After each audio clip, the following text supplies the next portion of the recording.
দুপুরটা ছিল একদম নিস্তব্ধ। খোলা জানলা দিয়ে তাকিয়ে থাকতে থাকতে মনে পড়ে যাচ্ছিল সেই স্মৃতি। একদিন রান্নাঘর থেকে মিষ্টি ভেসে আসা একটা গন্ধ, যেটার মধ্যে মিশেছিল মায়ের ভালোবাসা। মা তৈরি করে নিয়েছিলেন এই রকমই একটা রেসিপি, সেটাই আপনাদের সাথে শেয়ার করব।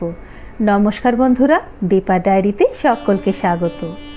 আজকে আমি যে চিংড়ি রেসিপিটা তৈরি করে দেখাবো, সেই রেসিপিটা তৈরি করার জন্য এখানে আমি চিংড়ি মাছ নিয়ে নিয়েছি মাঝারি সাইজের, যেটাকে কেটে ধুয়ে পরিষ্কার করে নিয়েছি এবং তারপর তার মধ্যে নুন, হলুদ গুঁড়ো আর একটুখানি সর্ষের তেল মাখিয়ে নিয়েছি। তারপর এটাকে 10 মিনিটের জন্য রেখে দেব। 10 মিনিট ওটা রেখে দিয়ে এদিকে আমি একটা মিক্সার গ্রাইন্ডার নিয়ে নিয়েছি। তার মধ্যে দিয়ে দিলাম পোস্ত, দিয়ে দিলাম আমি আমন্ড বাদাম 4-5টা, পোস্ত 1 চামচ দিয়েছি, কাজু দিয়ে দিলাম 8-10টা, দিয়ে দেবো আমি 2-4 চামচ টক দই, এটা আমি ঘরে পাতা দইটাই নিয়েছি। এরপর আমি দিয়ে দেব 1 চামচ আদা বাটা। এখানে আমার কাছে আদা বাটা ছিল বলে আমি আদা পেস্টই দিচ্ছি। আপনাদের কাছে যদি বাটা না থাকে তাহলে গোটা 1 ইঞ্চি আপনারা দিয়ে দেবেন। এখানে কিছুটা আমি ধনে পাতা নিয়ে নিলাম, সেটা ডাঁট সমেতই নিলাম, ডাঁটি শুদ্ধ। এরপর একটুখানি জল দিয়ে এখানে আমি একটা পেস্ট তৈরি করে নেব। পেস্টটা তৈরি করে নেওয়ার পরে আমি এখানে এটাকে রেখে দিয়ে উল্টো দিকে আমি এখানে একটা গ্যাসের মধ্যে কড়াই বসিয়ে দিয়েছি। ভালো করে গরম হয়ে গেলে তার মধ্যে সর্ষের তেল দিয়ে দিয়েছি। তেলটা গরম হয়ে গেলে এখানে মাছগুলো দিয়ে দেব। চিংড়ি মাছগুলো ভেজে নেব, তবে চিংড়ি মাছ কিন্তু বেশি ভাজলে শক্ত হয়ে যায়, তাই হালকা করে ভেজে নিতে হবে। চিংড়ি মাছগুলো হালকা একটু নাড়িয়ে চাড়িয়ে ভেজে নেব।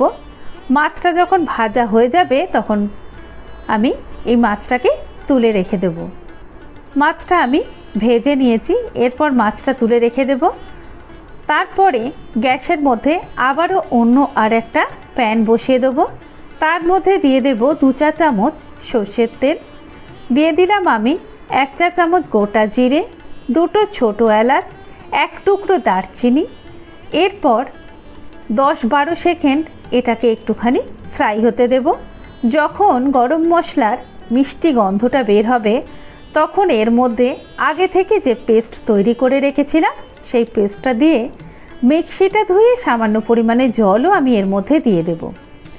তারপর এই মশলাটাকে কষাতে থাকবো। এখানে যেহেতু খুব একটা মশলা কিছু নেই, শুধু কাঁচা আদাটার জন্য একটুখানি কষিয়ে নিতে হবে যাতে কাঁচা আদার গন্ধটা চলে যায়। এরপর আমি দিয়ে দেব পরিমাণ মতো নুন, কোচানো লঙ্কা, 1 চামচ চিনি। তারপরে এটাকে আবারও ভালো করে মিশিয়ে নেব।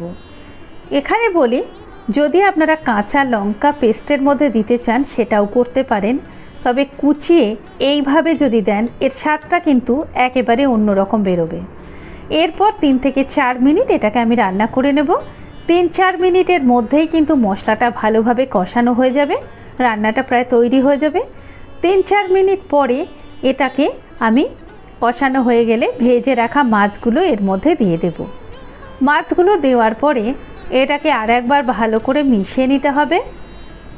মিশিয়ে নিয়ে একটুখানি ভালো করে মিশিয়ে নিতে হবে যাতে মশলাটার সাথে চিংড়িগুলো ভালো করে গামাখা হয়ে যায়। এরপর এর মধ্যে জল দিয়ে দেব, তবে হ্যাঁ, জলের পরিমাণটা কিন্তু খুব একটা বেশি দেবেন না, যে যেরকম গ্রেভি খান সেই অনুযায়ী জল দেবেন।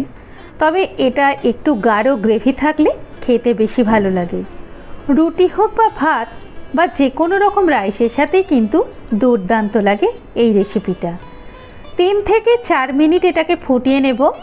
3-4 মিনিট পরে ঢাকনাটা খুলে ভালো করে মিশিয়ে নিয়ে এর মধ্যে কিন্তু আমি দিয়ে দেব একটুখানি ঘি। ভালো করে মেশানো হয়ে গেলে একটু ঘি দিয়ে দিলেই কিন্তু এই রেসিপিটা একেবারে তৈরি হয়ে যাবে। ঘিয়ের পরিবর্তে আপনি এখানে বাটারও ব্যবহার করতে পারেন। তারপরে নামিয়ে নিলেই কিন্তু দুর্দান্ত স্বাদের একটা রেসিপি খুব সহজে তৈরি হয়ে গেল। দেখুন কতটা সুন্দরভাবে এই রেসিপিটা তৈরি হয়ে গেল। এরপর আমি সার্ভ করে দেখাবো।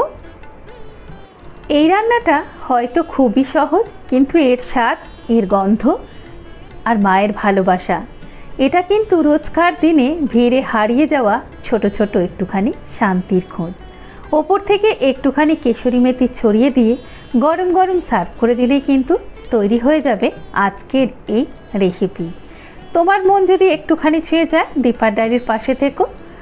ভিডিওটা যদি ভালো লাগে একটা লাইক করে দিও, কমেন্ট বক্সে লিখো রেসিপিটা কেমন লাগলো বা এই রেসিপিটা তুমি কবে কার জন্যে তৈরি করবে।